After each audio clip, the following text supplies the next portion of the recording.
నమస్తే అండి. నేను అపరాజిత 19. మీకు హంపీలోని హజారా రామచంద్ర ఆలయము చూపిస్తానండి.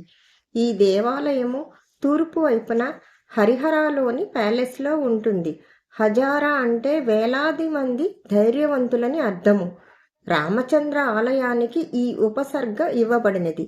ఈ ఆలయ ప్రాంగణ్యము ప్యాలెస్లో కాంప్లెక్స్లో ఒక భాగము గోడల మీద రామాయణ గ్రంథాన్ని శిల్పాల రూపంలో చెక్కినారు.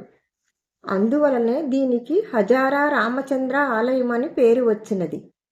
ఆ కాలంలో దేవాలయాలే పాఠ్యపుస్తకాలుగా ఉండేవటండి. అందువలనే ఆలయాల గోడల మీద వివిధ రకాలైన శిల్పాలు కళ్లకు కట్టినట్టుగా చెక్కినారు. తూర్పు ముఖంగా ఉన్న ఈ ఆలయములో ఒక విశాలమైన స్తంభాల గుంట ఉన్నది. ఆ ఆలయము సుమారు 14-15వ శతాబ్దం నాటిది.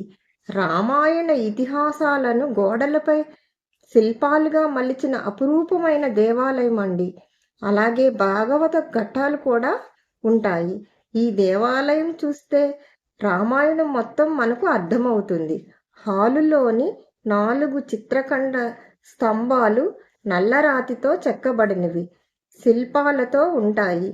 ఈ ప్రాంతం ఈశాన్యంలో దేవీ విగ్రహము ఒక స్తంభాల మండపంలో ఉంటుంది.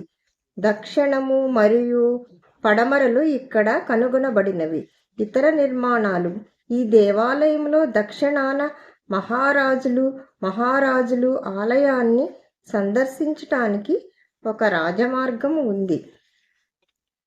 ఈ ఆలయాన్ని ముందు హజారా రామచంద్ర బజార్ ఉందండి. దీనినే పాన్ సుపారీ బజార్ అని కూడా అంటారు. ఇక్కడ డైలీ మార్కెట్ జరిగేదంట. ప్రతి శుక్రవారము ప్రత్యేక మార్కెట్ నిర్వహించేవారంట. మీరు హంపి కనుక వెళితే తప్పకుండా హజారా రామచంద్ర ఆలయాన్ని దర్శించండి. జై శ్రీరామ్.